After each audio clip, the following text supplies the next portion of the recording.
Rishabh sir, ಒಂದೊಂದು ಮುತ್ತುಗಳಂತ ಸಿನಿಮಾಗಳನ್ನ ಕೊಟ್ಕೊಂಡು ಬಂದಿದ್ದಾರೆ, ಪ್ರೊಡ್ಯೂಸ್ ಮಾಡ್ತಾ ಇದ್ದಾರೆ. ಅಂದ್ರೆ ಕೆರೆಯ ನೀರನ್ನ ಕೆರೆಗೆ ಚೆಲ್ಲಿ ಅನ್ನೋ ತರ ಸಿನಿಮಾಗಳಲ್ಲಿ ಗಳಿಸಿದ್ದನ್ನ ಮತ್ತೆ ನೀವು ಸಿನಿಮಾಗೆ ಹಾಕಿ ಎಷ್ಟೋ ಜನ ಕಾರ್ಮಿಕರಿಗೆ, ಆರ್ಟಿಸ್ಟ್ಗಳಿಗೆ ಕೆಲಸವನ್ನ ಕೊಡ್ತಾ ಇದ್ದೀರಾ ನಿಮ್ಮ Rishab Shetty films production.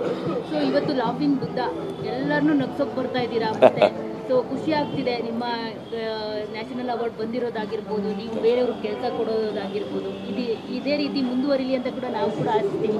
So ಇವತ್ತು ಲಾಫಿಂಗ್ ಬುದ್ಧ ರಿಲೀಸ್ ಬಗ್ಗೆ ಹೇಳೋದು. Thank you. ಒಂದು ಸಿನಿಮಾ ನಾವು ಬಂದಾಗ ನಮಗೆ ಸುಮಾರಷ್ಟು ಚಾಲೆಂಜಸ್ಗಳಿತ್ತು. ಅವಕಾಶ ಸಿಕ್ಕಿ ಸಿನಿಮಾ ಒಂದಷ್ಟು ಯಶಸ್ಸು ಸಿಕ್ಕಿದಾಗ ಜನ ಕೊಟ್ಟಂಥದ್ದನ್ನ ವಾಪಸ್ ಅದೇ ಇಂಡಸ್ಟ್ರಿಗೆ ಅಥವಾ ಅದೇ ಜನರಿಗೆ ವಾಪಸ್ ಅವರ ಹತ್ತಿರಕ್ಕೆ ತಲುಪಿಸುವಂಥ ಪ್ರಯತ್ನ ಅಷ್ಟೇ. ತಂಡಗಳಾಗಿ ಬೆಳೀತಾ ಹೋಗಬೇಕು. ತಂಡಗಳು ತುಂಬ ಇಂಪಾರ್ಟೆಂಟ್ ಆಗುತ್ತೆ. ಭರತ್ರಾಜ್ ಅಂತ ಒಂದು ಟ್ಯಾಲೆಂಟ್ ಆಗ್ಬೋದು, ಅಥವಾ ಜೊತೆ ಕೆಲಸ ಮಾಡಿರುವಂಥ ಪ್ರತಿಯೊಬ್ಬರು ಆಗ್ಬೋದು, ಎಲ್ಲ ಕಲಾವಿದರಾಗ್ಬೋದು, ತಂತ್ರಜ್ಞರು ಪ್ರತಿಯೊಬ್ಬರು ಕೂಡ. ಸೊ ಎಲ್ಲರೂ ನಮ್ಮ ಜೊತೆಗೆ ಸರ್ಕಾರದಿಂದ ಜೊತೆಗೆ ಇರುವಂಥ ಅಸೋಸಿಯೇಷನ್. ಸೊ ಹೊಸ ಎಂಟ್ರಿ ದಿಗಂತು ತೇಜು ಅವರು, ವಿಷ್ಣು ವಿಜಯ್ ಅವರು ಮ್ಯೂಸಿಕ್ ಡೈರೆಕ್ಟ್ರು. ಸೊ ಈ ಥರದಲ್ಲಿ ಸೊ ಒಂದು ಒಳ್ಳೆ ಕತೆ.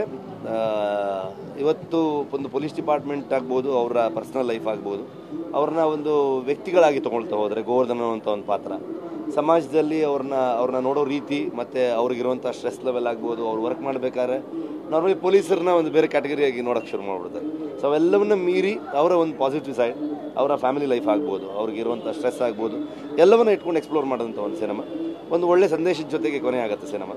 ಸೊ ನಿನ್ನೆ ನಾರ್ಮಲಿ ಪ್ರತಿ ಸಲ ನಾವು ಸೆಲೆಬ್ರಿಟಿ ಶೋ ಮಾಡ್ತೀವಿ. ಫಸ್ಟ್ ಟೈಮ್ ಪೊಲೀಸ್ ಅವ್ರನ್ನ ಸೆಲೆಬ್ರಿಟಿಗಳಂತ ಟ್ರೀಟ್ ಮಾಡಿ ಕಮಿಷನರ್ ಸರಿಂದ ಹಿಡ್ಕೊಂಡು ಎಲ್ಲ ಕಾನ್ಸ್ಟೇಬಲ್ಸು ಅವ್ರ ಫ್ಯಾಮಿಲಿಯವ್ರನ್ನ ಕರೆದಿದ್ವಿ. ಎಲ್ಲರೂ ಸಿನಿಮಾ ನೋಡಿ ತುಂಬ ಖುಷಿಪಟ್ಟರು. ಐ ಹೋಪ್ ಆಡಿಯನ್ಸು ಕೂಡ ಸಿನಿಮಾ ನೋಡಿ ಖುಷಿ ಪಡ್ತಾರೆ ಅಂತ ಅಂದ್ಕೊಂಡಿದ್ದೀನಿ ನಾನು. ಅಫ್ಕೋರ್ಸ್ ಇಂಥದ್ದೊಂದು ಸಿನಿಮಾ ಬೇಕಾಗಿತ್ತು ಅನ್ಸುತ್ತೆ. ಯಾಕಂದರೆ ನಿಮ್ಗಳ ಸ್ಟಾರ್ಗಳಿಗೆ ಸ್ಪೆಷಲಿ ಪೊಲೀಸ್ ಅವರು ತುಂಬಾ ಕೆಲಸ ಮಾಡ್ತಾರೆ. ಯಾಕಂದರೆ ನೀವು ಬಂದಾಗ ನಿಮಗೆ ಒಂದು ಸೆಕ್ಯೂರಿಟಿ ಆಗಿರ್ಬೋದು. ಇಲ್ಲ, ನಿನ್ನೆ ಹಾಗೆ ಆಯಿತು. ನಿನ್ನೆ ನಾನು ಅಲ್ಲಿರೋ ಪೊಲೀಸರಿಗೆಲ್ಲ ಅದೇ ಹೇಳ್ತಾ ಇದ್ದೆ, ಸರ್ ಬೇರೆ ಸಲ ನಮ್ಮ ಶೋ ಆಗ್ಬೇಕಾದ್ರೆ ನೀವು ನಮ್ಮನ್ನೆಲ್ಲ ಗಾರ್ಡ್ ಮಾಡ್ತೀರಾ, ನಮಗೆ ಸೆಕ್ಯೂರ್ ಮಾಡ್ಕೊಂಡು ಕರ್ಕೊಂಡು ಹೋಗೋದು ಇವೆಲ್ಲ ಮಾಡ್ತಿರ್ತೀರ. ಈ ಸಲ ನಾವು ನಿಮಗೆ ಡ್ಯೂಟಿ ಮಾಡ್ತೀವಿ, ನೀವು ಆರಾಮಾಗಿ ಸಿನಿಮಾ ನೋಡಿ ಅಂತ. ಸೊ ಚೆನ್ನಾಗಿತ್ತು ಅದು.